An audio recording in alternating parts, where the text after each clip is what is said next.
If the government doesn't change its mind, we can still pass this legislation. Because when the government takes a position, that's 30 votes. That's the cabinet. They'll vote together. It doesn't mean everyone else is locked into that position. And individual MPs, myself, my colleagues, we can all vote in favor of this legislation, and we can get this passed. The bill seeks to accomplish 3 goals. 1, a ban on the importation of shark fins. 2, a ban on the importation and sale of cat and dog fur, and a requirement to label the source of fur.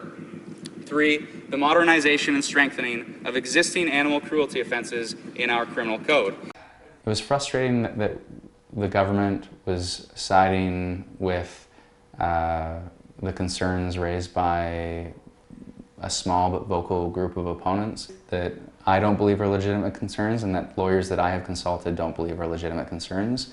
These changes are targeted at animal abuse, from animal fighting to deplorable puppy mill conditions, not animal use.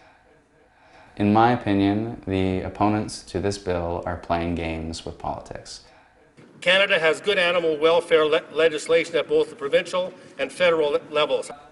The member societies of the CFHS regularly witness the impact of inadequate and antiquated animal cruelty sections of the Criminal Code of Canada. The language in C-246 will not, in fact, crack down on those who willfully harm animals, but instead put legitimate and necessary animal use practice in jeopardy. The purpose of this bill is not to affect accepted animal use in our society.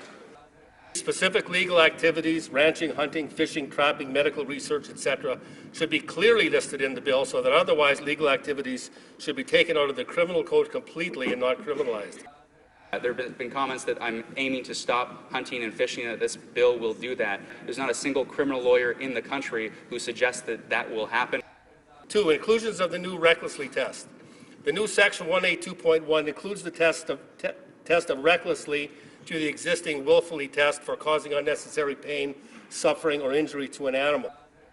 Now, some have incorrectly suggested that the word recklessly is being added. This is blatantly false. A person will no longer have to be willfully cruel to be criminalized, just clumsy, incompetent, or unlucky. Clumsiness, incompetence, and ordinary mistakes will not be criminalized.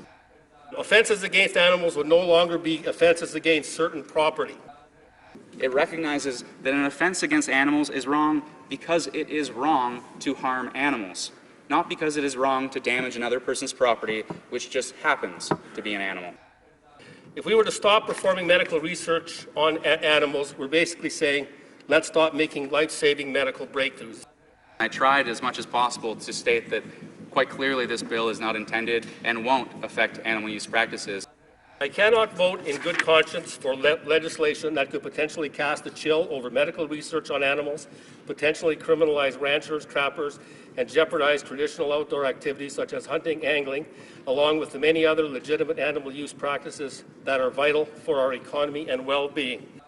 The honourable member for Beaches East York has made it abundantly clear that he would be open to amendments of clarification. One such amendment, which I will be moving if we get it to that stage, is one that is extraordinarily simple. It would go something like this. For greater certainty, this bill has no impact on hunting, fishing, and trapping. Close quote. What else do you need, Mr. Speaker? This legislation is in danger of not passing if we don't change the minds of my colleagues so that they know this is about animal abuse and not animal use, and that this legislation needs to pass to better protect animals. If you care about animal welfare and you want to see this bill passed, this is what you need to do.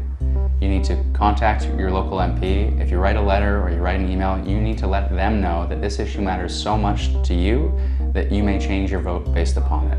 You need to write to the Minister of Justice to let them know how disappointed you are that the position they've taken is inconsistent with 3 previous Liberal Justice Ministers, and that you want them to stand up for animals. And when you contact your local MP, don't just write a letter, don't just write an email, set up a meeting, make a phone call, make it as personal as possible, bring friends if you can, and let them know that you want them to stand up in the House of Commons, stand up for you, and stand up for animals.